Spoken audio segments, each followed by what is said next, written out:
नमस्कार दोस्तों, आज की इस वीडियो के माध्यम से आज हम आपको बताएंगे कि भगवान शिव के गले में लिपटे हुए नाग कौन हैं और वह भगवान शिव के गले में ही क्यों विराजमान रहते हैं। दोस्तों, हिंदू समाज में देवी देवताओं का अधिक महत्व है और देवी देवताओं की पूजा अर्चना पौराणिक काल से ही चली आ रही है और सभी देवी देवताओं की एक अलग ही छवि होती है और सभी देवी देवताओं के अपने अपने वाहन भी होते हैं। जैसे हमारे देवों के देव महादेव शिव पुराण के अनुसार वैसे तो भगवान शिव अपने अस्त्र शस्त्र के ज्ञाता हैं, परंतु उनके प्रमुख अस्त्र शस्त्र धनुष और त्रिशूल हैं। दोस्तों, आप सभी ने भगवान शिव के गले में नागराज को विराजमान देखा ही होगा और आपके मन में कई सवाल उठे होंगे कि भगवान शिव ने नागराज को अपना आभूषण क्यों बनाया है। तो चलिए दोस्तों, इस विषय पर आज चर्चा करते हैं। भगवान शिव की छवि आदि योगी वैरागी पुरुष जैसी मानी जाती है।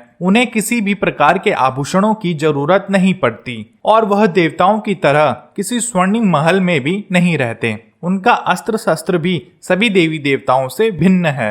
भगवान शिव के गले में नाग विराजमान रहते हैं और वह नाग कोई साधारण नाग नहीं बल्कि नागलोक के राजा वासुकी हैं। वासुकी ऋषि कश्यप के दूसरे पुत्र हैं। एक कथा के अनुसार दक्ष प्रजापति की दो पुत्री थी, वनीता और कद्रु। प्रजापति ने अपनी दोनों पुत्रियों का विवाह ऋषि कश्यप से किया। दोनों ही ऋषि कश्यप की सेवा करती थी। ऋषि कश्यप ने अपनी पत्नियों की सेवा से प्रसन्न होकर उन्हें वरदान मांगने को कहा। कद्रु ने ऋषि कश्यप से 1000 पुत्रों का वरदान मांगा, जबकि वनीता ने अपने लिए 2 पुत्रों का वरदान मांगा। पर वनीता ने ऋषि कश्यप से एक शर्त रखी कि मेरे 2 पुत्र कद्रु के 1000 पुत्रों से शक्तिशाली हों। ऋषि कश्यप ने उन्हें इच्छा पूर्ति का वरदान दे दिया। इसलिए ऋषि कश्यप के सबसे बड़े पुत्र के रूप में शेषनाग ने जन्म लिया। शेषनाग के बारे में माना जाता है कि उनके 1000 मस्तक हैं, जिनका कोई अंत नहीं है और वहीं शेषनाग भगवान विष्णु की सैया भी हैं। कुछ धर्म ग्रंथों के अनुसार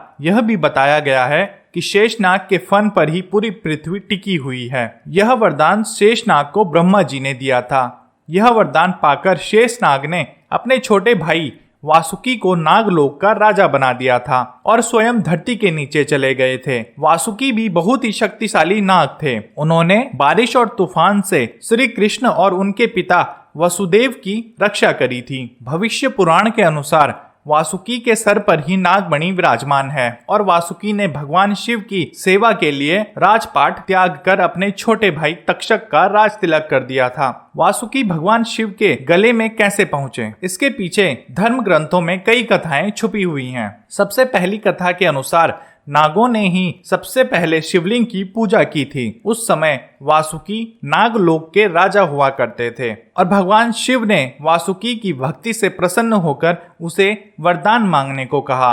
वासुकी ने वरदान के रूप में भगवान शिव के समीप रहकर उनके दूसरे गणों की ही तरह सेवा करने की इच्छा जताई और वासुकी से प्रसन्न होकर भगवान शिव ने उन्हें अपने गले में धारण कर लिया था।